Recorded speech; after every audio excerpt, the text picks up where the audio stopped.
Disregarding this basic vital principle has never led to anything good. This was clearly demonstrated by the crisis around Ukraine, which became a direct consequence of years of ignoring Russia's legitimate interests and a deliberate course of creating threats to our security, of advancing the NATO bloc towards Russian borders contrary to the public promises given to us. I'd like to emphasize this. Putin aimed to make Russia a global superpower, but the war in Ukraine is proving costly, long and disruptive on the battlefield and at home. Meanwhile, President Trump has shifted his rhetoric on the war, raising questions about how this could influence future negotiations.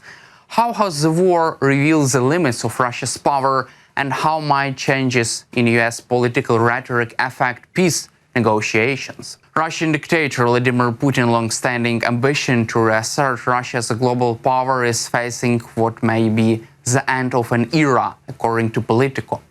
The article argues that Russia's full-scale war in Ukraine, launched in February 2022 and initially envisioned by the Kremlin as a short campaign, has instead become a prolonged war.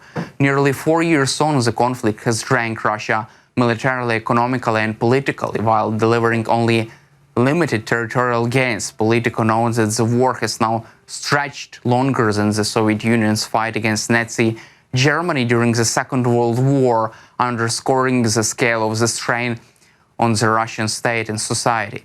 According to a report, Russian forces have suffered enormous losses, with estimates of casualties running into hundreds of thousands. At the same time, regions inside Russia, including border areas such as Belgorod, have faced power outages and security disruptions due to Ukrainian strikes. These developments also highlighted contrast sharply with the image of strength and control that Putin has sought to project both domestically and abroad. Beyond the battlefield, Politico highlights what is described as unveiling of the international network Putin spent decades cultivating to bolster Russia's influence. Meanwhile, in the Middle East, Moscow lost a key ally, partner with the collapse of Bashar al-Assad regime in Syria 2024, depriving Russia of critical foothold in Latin America. Venezuela, long close Kremlin ally, has also slipped from Moscow's orbit following US actions against Nicolas Maduro. The article also points to US seizure of Russian-flagged oil tankers, another sign of Russia's diminished ability to shield its interests. Relations with Iran, often presented by the Kremlin as evidence of strengthening anti-Western bloc, are also portrayed as more fragile than they appear. Politico notes that while Putin signed a 20-year strategic partnership agreement with Tehran, the deal notably lacks of mutual defense clause, reflecting underlying mistrust. Russia has supplied Iran with military equipment, including armored vehicles and helicopters, but analysts cited by Politico argue that Tehran does not expect meaningful Russian support in a major crisis, a lesson reinforced by Moscow's limited response to events in Syria. Inside Russia, the article describes growing unease even among pro-Kremlin voices. A prominent pro-war military blogger known as Maxim Kalashnikov is quoted as saying that entire era is coming to an end, a striking admission from within Russia's nationalist camp. Critics, according to Politico, argue that the Kremlin focused more on cultivating the image of resurgent great powers and in building economic foundations necessary to sustain that status. The Kremlin's public response to these setbacks has been muted. Politico reports that Putin has avoided direct comment on developments in Venezuela and Iran, consistent with his tendency to delegate discussion of negative news to subordinates. Russian officials and state media have instead sought to frame Western actions as confirmation that Moscow was justified in launching war. At the same time, Kremlin has leaned on signaling demonstration of strength, including high-profile hypersonic missile tests to counter this perception. Politico concludes this military, diplomatic, and domestic pressure suggests that Putin's decades-long great power project is under severe strain, while the Kremlin continues to project confidence.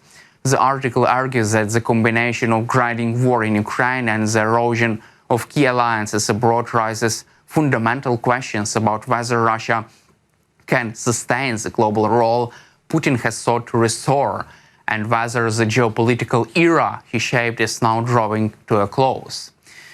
Meanwhile, Russia's global standing with its closest partners is showing new signs of strength, as several longtime allies complain that Putin failed to show up when their crisis peaked, according to Bloomberg analysts. The article says Russia's nearly 4 years of war against Ukraine has consumed much of Moscow's military capacity, leaving allies in places such as Venezuela, Syria, Iran, and Cuba feeling neglected. Officials in those countries privately expressed frustration that Russian support proved limited or symbolic when it was needed, undermining confidence in Moscow as a reliable partner. Bloomberg points at Venezuela as a stark example, with officials dismayed by Russia's inability or unwillingness to help protect President Nicolas Maduro during the pressure. Similar concerns have surfaced in Syria and Iran, where expectations of Russian backing were not met during periods of high instability. The report suggests that Russia's focus on Ukraine has weakened its broader alliance network, raising questions about Moscow's capacity to sustain the global influence it has long claimed as a proof of its great power status. Meanwhile, US President Donald Trump has said Ukrainian President Volodymyr Zelensky, not Russian dictator Putin, is responsible for blocking a peace deal to end the war in Ukraine, according to his interview with Reuters. In remarks that diverge sharply from the previous position, Trump told Reuters that he believes Putin is prepared to negotiate an end to the war, while Zelensky has been reluctant to compromise. Trump did not provide extensive detail to support his claim, but suggested that Ukraine's stance on key issues like territory and security has prevented progress toward a settlement in this war. Reuters reports that Trump's comment come as US-led diplomatic efforts to broker an agreement have failed to produce a breakthrough. Trump said American envoys, including Steve Witkoff and Jared Kushner, have been involved in discussions aimed at ending the war. Despite those efforts, negotiations have stalled amid fundamental disagreements over Ukraine's borders and the terms of any future security arrangements. European officials quoted by Reuters have largely rejected Trump's assessment, maintaining that Russia has shown little interest to end the war. They argue that Moscow continues to pursue his maximalist objectives while making demands that would undermine Ukraine's sovereignty. Those officials have placed responsibility for the continuation of the war on Kremlin, citing ongoing Russian attacks and the absence of concessions. The issue of territory remains a central obstacle to peace.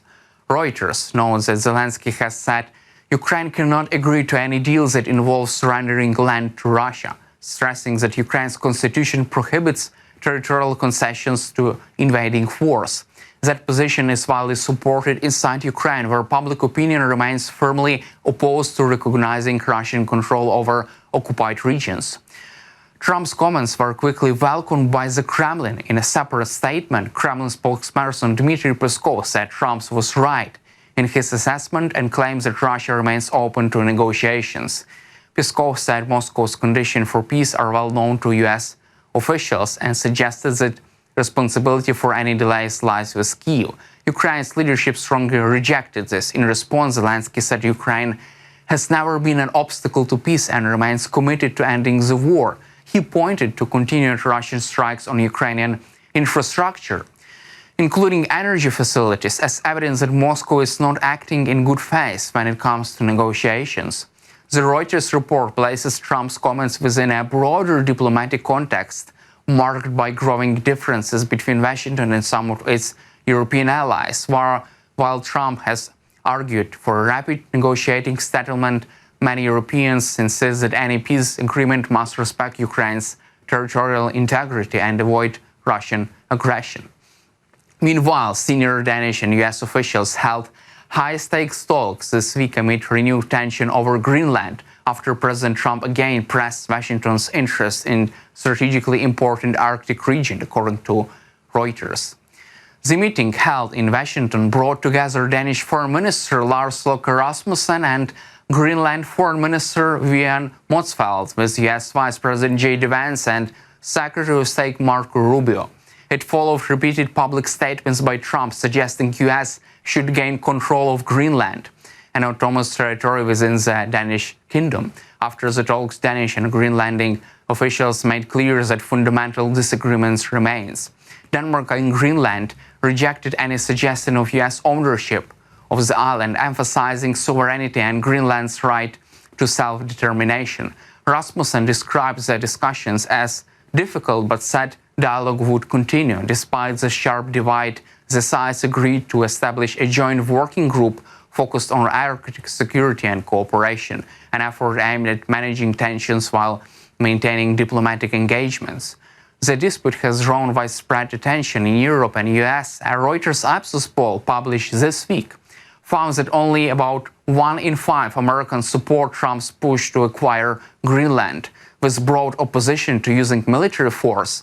In response, a bipartisan group of US lawmakers traveled to Copenhagen to reaffirm congressional support for Greenland and Denmark and to distance Congress from this President Trump's remarks. That's all for today. Subscribe to our YouTube channel and glory to Ukraine.